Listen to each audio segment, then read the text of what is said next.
জাহেল ছাড়া কেউ মিলাদ কেমনে বেদাত করবে না। কথা হচ্ছে মিলাদ অর্থ কি? মিলাদ অর্থ জন্ম বৃত্তান্ত।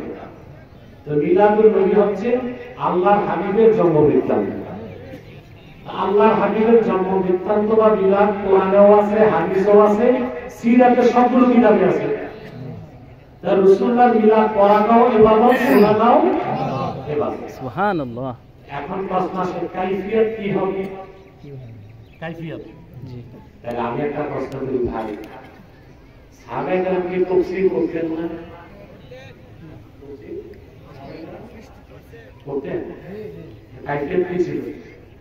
আমরা যেভাবে মাইকে করি, পোস্টার লাগাই, স্টেজে বসে তাফসীর করি, এভাবে কোন সাহাবী তাফসীর করতেন?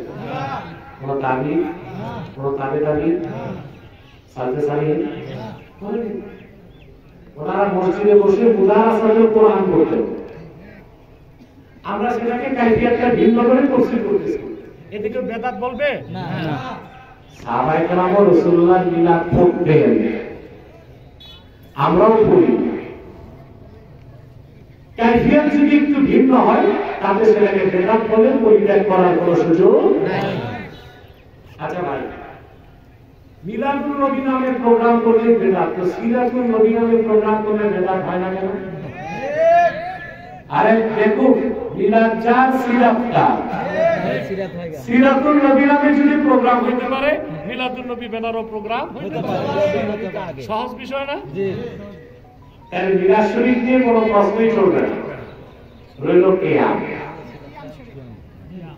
কিয়াম হচ্ছে আমরা মিলাদ শরীফ পড়তে পড়তে এক সময় সালাম জানানোর সময় দাঁড়াই। প্রথম কথা হচ্ছে দাঁড়ানোটা ফরজ না, ওয়াজিব না, সুন্নত না, এটা মুস্তাহাব, মুস্তাহসান, নেকা, আদব। কেউ যদি দাঁড়ায় সওয়াব পাবে, কেউ যদি না দাঁড়ায় গুনাহ হবে না। কিন্তু যে ফ্যাক্টর করে ওটা হচ্ছে গোমরা। ঠিক। দেখেন আল্লাহ কি বলছেন? সাল্লু আলাইহি ওয়া সাল্লিমু তাসলিমা। আল্লাহ এটা বলেন না সাল্লু সালাতান ওয়া সাল্লিমু তাসলিমা, এটা বলেন না। তার মানে সালাতটা আমার হাবিব মুহাম্মদ সাল্লাল্লাহু আলাইহি ওয়াসাল্লামের খাদমতে সালাত পাঠাও। শুয়েও চলবে, বসেও চলবে, দাঁড়ায়ও চলবে।